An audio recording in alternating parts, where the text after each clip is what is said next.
ये पिछले कुछ दिनों से लगातार इस तरह की सूचनाएं मिल रही थी कि एनसीईआरटी ने जो पाठ्यक्रम बनाए थे, जो पाठ्यपुस्तकें बनाई थी, उनमें संशोधन हो रहा है। जो राज्य शिक्षा बोर्डों की पाठ्यपुस्तकें हैं और उनके जो पाठ्यक्रम हैं, उनमें परिवर्तन हो रहा है। लेकिन ये बहुत कुछ एक तरह से अफवाह के शक्ल में हम लोग तक पहुंचती थी। लेकिन अब तो एक ठोस प्रमाण के साथ ये सारी चीजें सामने आ रही हैं। और बहुत सारे लोग जो लेखक के तौर पर इन पाठ्यपुस्तकों से या इन पाठ्यपुस्तकों के जो विभिन्न अध्याय थे उनसे जुड़े थे, उन्होंने स्पष्ट रूप से कहा कि वो उनका नाम यहाँ से हटा दिया जाए। जाहिर है कि जिस तरह का वैज्ञानिक और जिस तरह की मूढ़ या जिस तरह से मनुष्य विरोधी शिक्षा सामग्री तैयार की जा रही है, उसमें ये सारे लोग जुड़ना नहीं चाहेंगे उसके साथ। इसमें जो मुझे सबसे बड़ी दिक्कत लग रही है, इतिहास के साथ जो छेड़छाड़ हो रही है वो तो हो ही रही है, लेकिन जो भारतीय संविधान में एक महत्वपूर्ण नीति निर्देशक तत्व है, उसका सीधे सीधे उल्लंघन हो रहा है।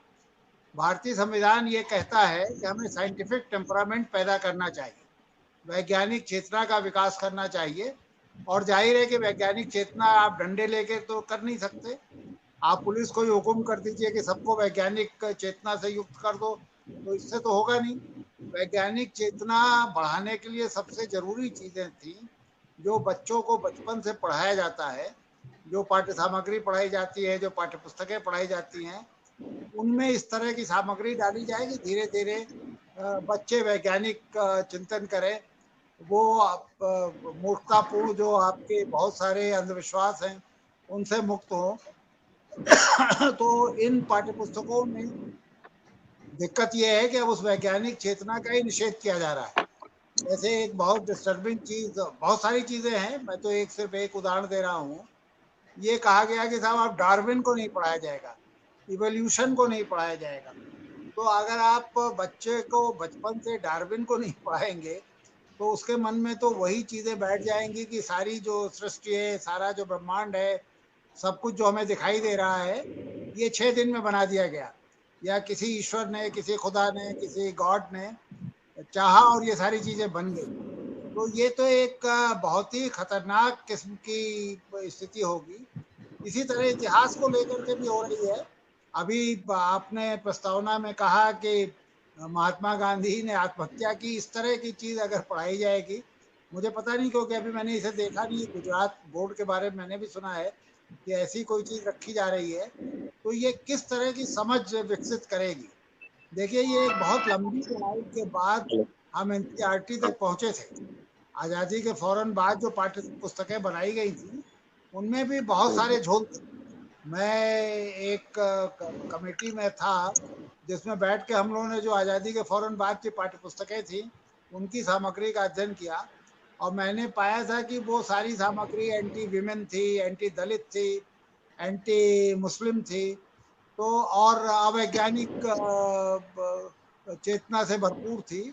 वो बड़ी मुश्किल से धीरे धीरे खत्म होते होते 80s में आकर के जब एनसीईआरटी ने अपनी पाठ्य सामग्री तैयार की थी, तो आपको पता चला कि बहुत अद्भुत चीजें हमारे पाठ्य सामग्री में सम्मिलित हुई थी।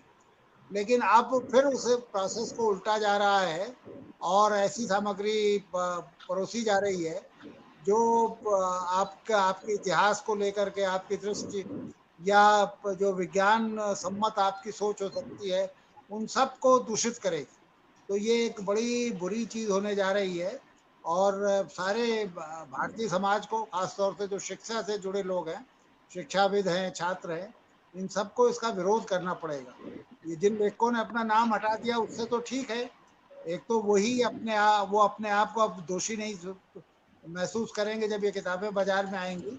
लेकिन उसके साथ दिक्कत ये है कि ये सरकार जिस तरह से, जिसे आप कहें स्टबॉर्न, माने एक खास तरह का एरोगेंस इस सरकार के आचरण में दिखाई देता है।